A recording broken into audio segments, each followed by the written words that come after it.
Good morning students. आज से हम नया चैप्टर शुरू करेंगे एनसीईआरटी बुक क्लास 10 का, और उस चैप्टर का नाम क्या है बच्चों? स्टैटिस्टिक। पिछली वीडियोस के अंदर हमने चैप्टर किया था ट्रायंगल्स, और अब नया चैप्टर शुरू कर रहे हैं स्टैटिस्टिक्स। बच्चों स्टैटिस्टिक्स आपके 9th क्लास के अंदर भी है और 10th क्लास के अंदर थोड़ी सी एडवांस स्टैटिस्टिक्स है।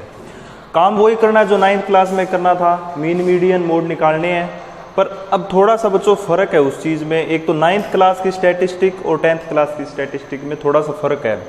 वो फ़र्क क्या है पहले तो मैं थोड़ा सा वो बता देता हूँ, फिर बच्चों वो एक काम है जैसे 9th क्लास के अंदर मीन मीडियन मोड के फॉर्मूले थे, वैल्यू पुट करनी थी, अपना रिजल्ट मिलना था।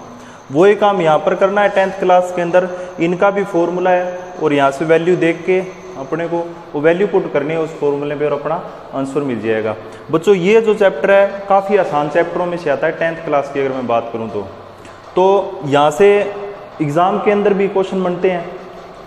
तो ये चैप्टर बच्चों काफ़ी इंपॉर्टेंट है, हर बच्चे को ये चैप्टर करना है। आसान सा है, बिल्कुल ही फॉर्मूले याद रखने हैं और उसके अंदर वैल्यूज़ कैसे पुट करनी है आपको वो पता होनी चाहिए। बच्चों मैं पहले तो फ़र्क बता देता हूँ 9th क्लास की स्टैटिस्टिक और 10th क्लास की स्टैटिस्टिक में क्या फ़र्क है।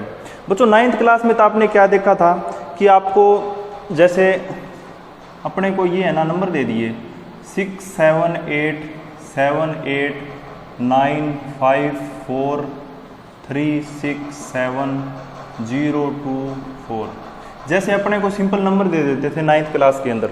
जैसे ये नंबर दे दिए कितने 3 3 6 8 11 14 और एक और ले लेता हूँ बच्चों 6। बच्चों इनका मीन मीडियन मोड निकालना था। 9th क्लास के अंदर ऐसे क्वेश्चन थे, लेकिन 10th क्लास के अंदर बच्चों अब अपने को जैसे ही अपनी एक्सरसाइज 14.1 है ना, इसका फर्स्ट और सेकंड क्वेश्चन है, हमको ऐसे क्वेश्चन मिलेंगे। ऐसे क्वेश्चन क्यों मिले? देखो इसमें से ये चीज़ बनाई गई है, ठीक है, इसमें से क्या बनाई गई है बच्चों? ये चीज़ बनाई गई है। अब इसका बेनिफिट क्या हुआ ये चीज़ बनाने का? यहाँ पर तो बच्चों सिंपल 15 ही नंबर्स हैं, ठीक है। अगर इन्हीं को इस स्ट्रक्चर में लिखे ना तो ऐसे अगर 30 हैं 40 हैं 50 हैं कितने नंबर हो जाए तो उनको करने में आसानी हो जाएगी। मतलब क्या हुआ, अगर अपने पास नंबर्स कम है, जैसे यहाँ पर 15 लिखे हैं 20 तक हो, छोटे नंबर हो, तो अपना जैसे 9th क्लास में मीन मीडियन मोड निकाला है वो हो जाएगा। लेकिन जब यहाँ पर नंबर्स ज़्यादा हो जाएंगे तो बच्चों हमको क्या करना पड़ेगा? पहले तो इन नंबर्स को इस फॉर्म में लिखना पड़ेगा, फिर मीन मीडियन मोड निकालना पड़ेगा। तो 10th क्लास के अंदर ऐसे नंबर्स को पहले तो इस फॉर्म में लिखा गया है और फिर क्या करना है बच्चों? उसका मीन मीडियन मोड निकालना है। फॉर्मूले 9th क्लास के अलग होंगे, 10th क्लास में थोड़े से अलग होंगे। अब ऐसे लिखे कैसे गए हैं? जैसे बच्चों यहाँ पर देखो, यहाँ पर छोटे से छोटा नंबर क्या है? 0, बड़े से बड़ा नंबर क्या है? 9। तो यहाँ पर हम देखो ऐसे लिख सकते हैं ना, अभी 0 और 2 के बीच में कितने नंबर हैं? ठीक है, 2 और 4 के बीच में कितने नंबर हैं? 4 और 6 के बीच में कितने नंबर है? 6 और 8 के बीच में कितने नंबर है? 8 और 10 के बीच में कितने नंबर हैं? अब ऐसे लिख के हम लिख सकते हैं ना, अभी यहाँ पर 2 है, यहाँ पर 3 है, यहाँ पर 3 है, यहाँ पर 4 है, यहाँ पर 2 है, ठीक है। तो बच्चों हमने इसी फॉर्म को क्या किया है? इस फॉर्म में लिखा है, और इस फॉर्म में लिखने के बाद हमको क्या करना है? मीडियन मोड और मीन निकालना है। बच्चों बात वही है, काम वही करना है जो आपको 9th क्लास में करना था, बस इनको लिखने का अंदाज अलग हो गया है एक तो, और दूसरा फॉर्मूले चेंज हो गए हैं। बाकी बच्चों रिजल्ट अपना जो आएगा ना वो सेम आएगा। पर 9th क्लास के मतलब जो फॉर्मूलेज थे उनकी लिमिट थी इतनी, भी 15 या 20 टर्म होगी तो उनका निकाल सकते हैं आसानी से, लेकिन अगर टर्म ज़्यादा हो, संख्याएँ बड़ी हो, तो हमको इस हिसाब से करना पड़ेगा। तो बच्चों ये तो थोड़ा सा बेसिक सा इंट्रोडक्शन था स्टैटिस्टिक्स के बारे में। अब हम सीधा आते हैं क्वेश्चनों की तरफ। जिस हिसाब से क्वेश्चन आएंगे, जिस हिसाब से फॉर्मूले का यूज़ होगा, मैं आपको साथ के साथ जानकारी देता रहूँगा, ठीक है। तो बच्चों पहले तो ये 2 क्वेश्चन मैंने यहाँ पर लिख रखे हैं, उनकी पढ़ो स्टेटमेंट। देखो फर्स्ट क्वेश्चन में क्या दिया है? A survey was conducted by a group of student as a part of their environment awareness programme in which they collected the following data regarding the number of plants in 20 house in a locality, find the mean number of plant per house. देखो बच्चों, और साथ में इसने क्या बोला? Which method did you use to finding the mean and why. बच्चों इसने देखो ये एक सर्वे किया गया था, और सर्वे के दौरान उन्होंने क्या पाया? भी इतने घरों के अंदर तो इतने प्लांट, ये देखो नंबर ऑफ हाउस इस तरफ, नंबर ऑफ प्लांट इस तरफ। बुक ने तो ओरिजेंटल पोजीशन में दे रखी है ये जो अपने को लाइनें दे रखी है, मैंने वर्टिकल पोजीशन में लिख दी है क्योंकि हमको सोल्व करना है ना, तो इनको इस पोजीशन में लिखना पड़ेगा पहले।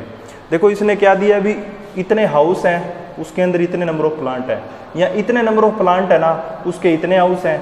0 और 2 प्लांट वाला 1 हाउस है, 2 से 4 वाले 2 हाउस हैं, 4 से 6 नंबर ऑफ प्लांट वाले कितने हाउस है 1, 6 से 8 वाले 5, 8 से 10 वाले 6, और 10 से 12 प्लांट वाले कितने हाउस है बच्चों 2, और 12 से 14 वाले कितने हैं 3।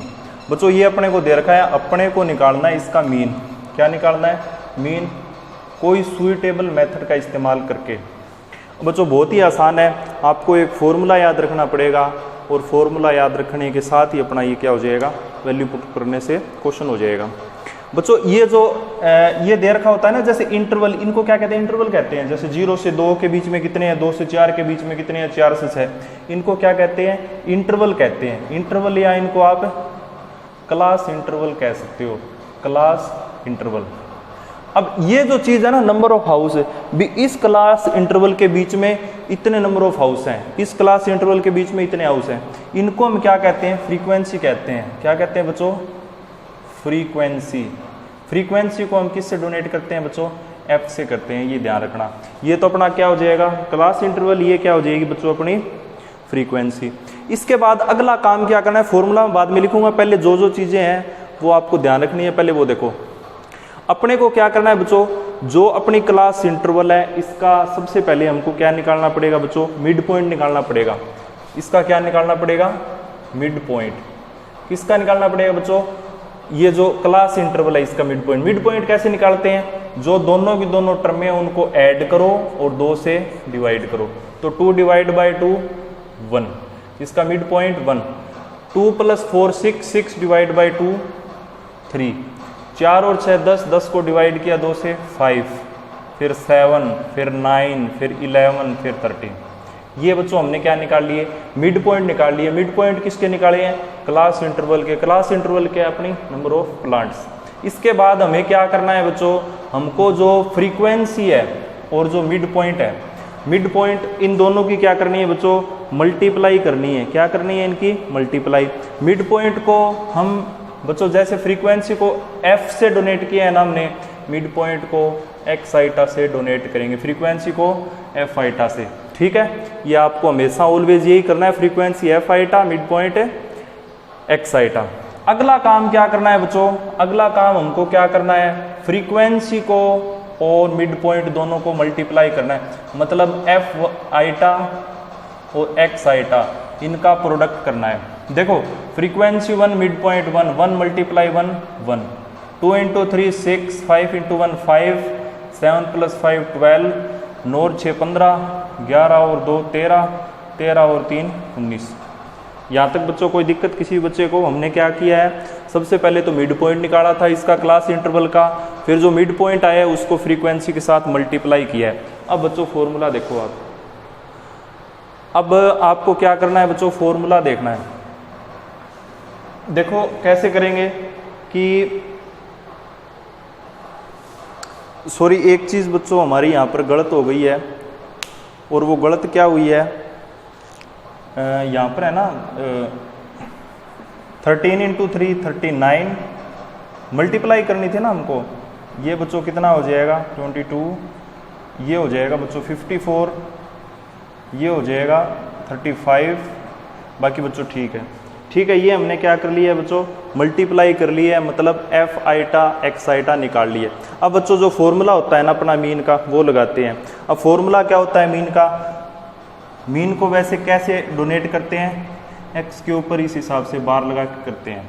फिर बच्चों इसका फॉर्मूला होता है summation of F ith X ith divide by summation of F ith. अभी ये समेशन का मतलब क्या होता है? समेशन या सिग्मा।